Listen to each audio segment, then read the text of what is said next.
Už ste tu. No, máme takú vianočnú atmosféru a je tu vianočná animácia. A o čom by mohla byť vianočná animácia? No samozrejme o tom, čo sa na Vianociach môže najviac pokaziť. Keď príde, že máte zimné upratrovanie a máte upratovať, ale vy môžete hrať Brawl Stars a môžete otvoriť Star Dropy. A akurát keď vám padne ten legendárny drop, tak prídu do izby a že... Čo neupratuješ?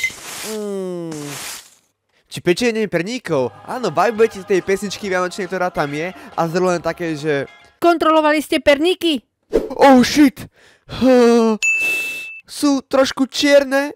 No čo už?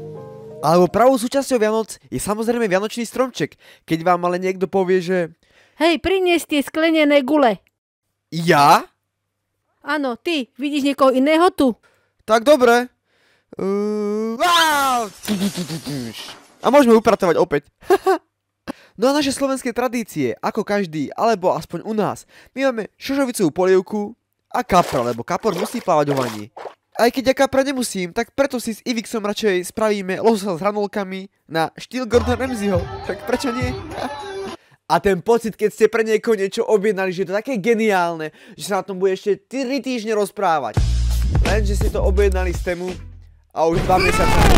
Takže Mixo vám praje veselé Vianoce a šťastný nový rok. A veľa darčekov pod stromčekom.